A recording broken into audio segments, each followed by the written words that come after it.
Spring, 1949. Diplomats gathered in Washington, carrying the memory of 50 million dead, and the ruins of a continent that had twice dragged the world into war. They came to sign a treaty binding America to the defense of Europe, a commitment no American president had ever made in peacetime. The men who drafted the North Atlantic Treaty believed they were creating a temporary shield, a protective umbrella while Europe rebuilt its shattered armies. General Dwight Eisenhower, hero of D-Day, made a prediction that would prove catastrophically wrong. He told Congress that if American troops were still in Europe in 10 years, the entire arrangement would be a failure. That was 76 years ago. Today, over 100,000 American soldiers still stand guard on European soil, their presence as permanent as the bases they occupy. Before we reveal how the greatest military alliance in history became America's burden, hit that subscribe button and join the Wealth Forum. We break down the economics, strategy, and hard truths about global power. The temporary shield became a permanent crutch, and the nations America swore to protect never learned to walk on their own 2 feet. To understand how Nato became a burden, we must return to the ruins from which it rose. In 1945, Europe was a graveyard of empires, cities reduced to rubble, economies shattered, people starving in the wreckage of total war. The Soviet Union emerged with the largest land, army on earth, and an ideology demanding relentless expansion. Joseph Stalin drew an iron curtain across the continent, installing puppet governments from Warsaw to Budapest. The Berlin blockade of 1948 revealed Soviet ambition.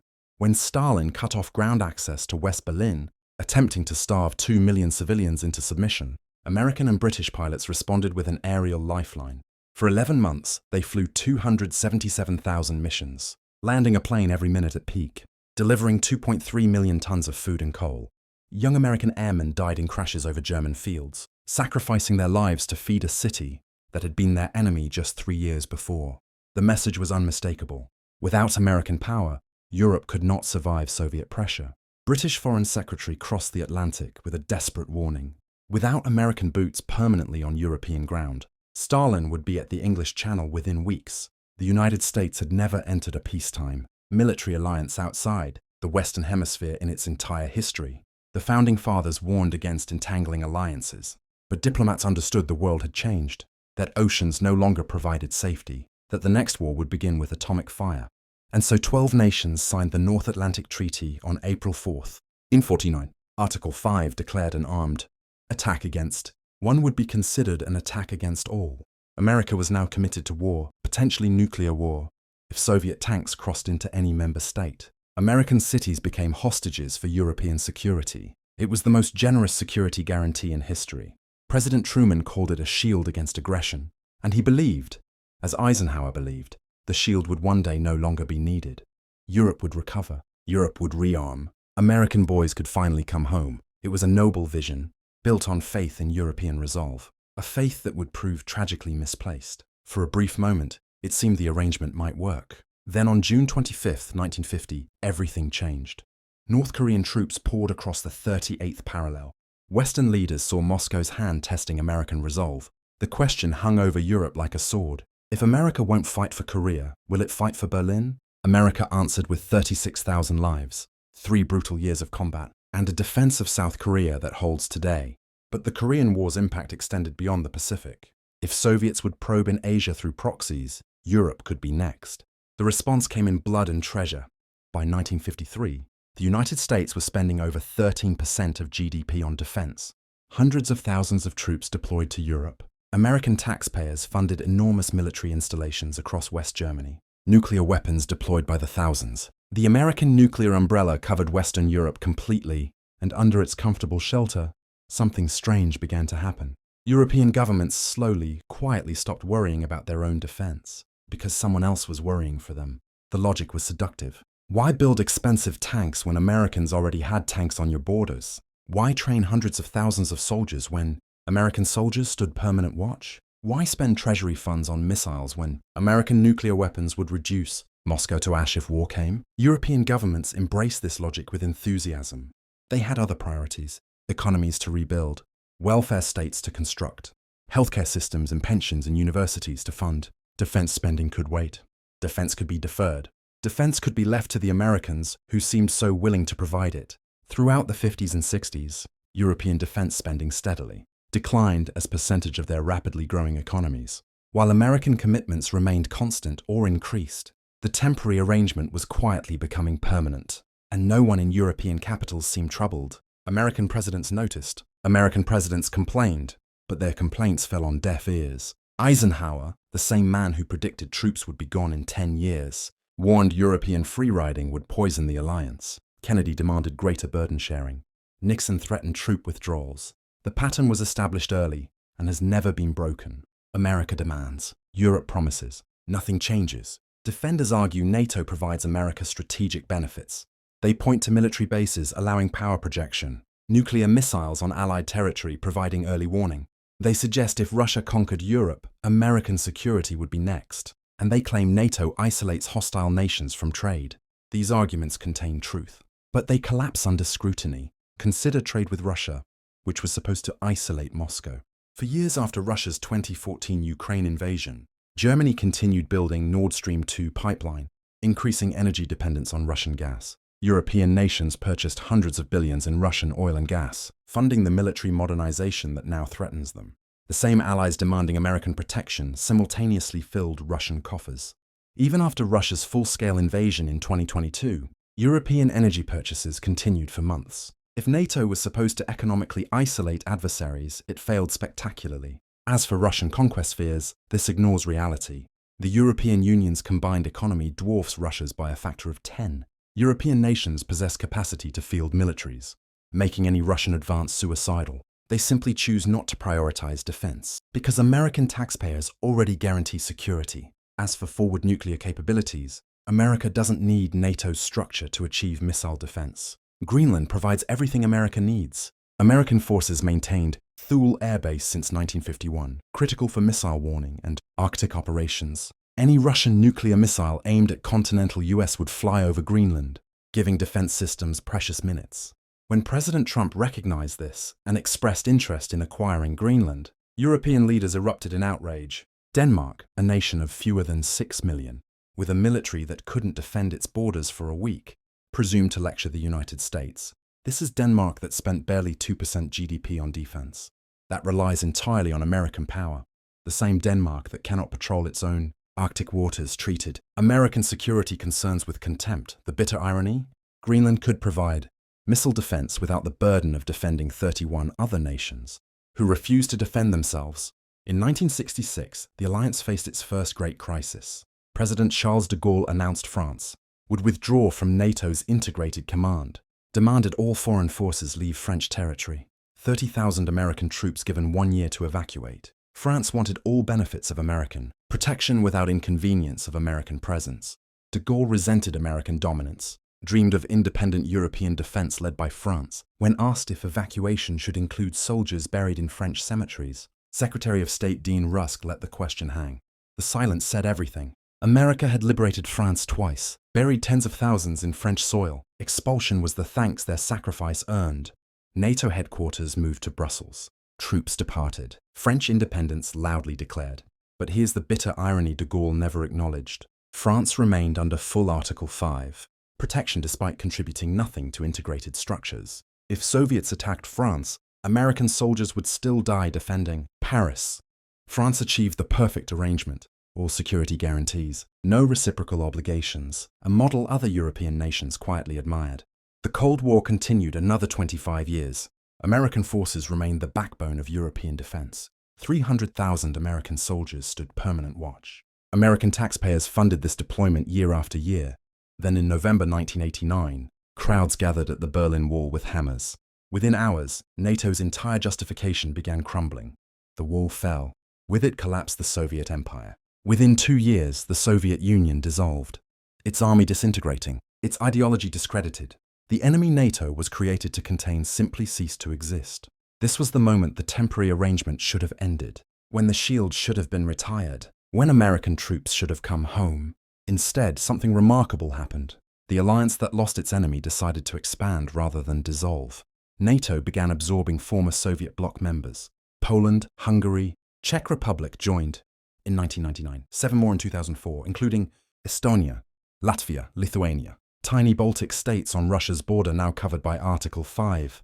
American soldiers pledged to fight for countries most Americans couldn't locate on a map. Each expansion extended American obligations eastward, while European contributions remained frozen or declined.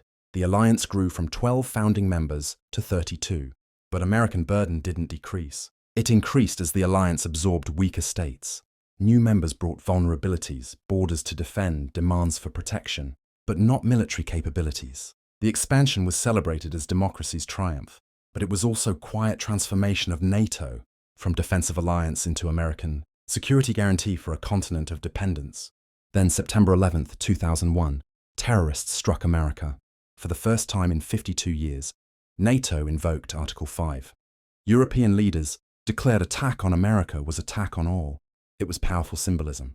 Not entirely empty, NATO allies deployed to Afghanistan. Over 1,000 Allied soldiers gave their lives in that 20-year war.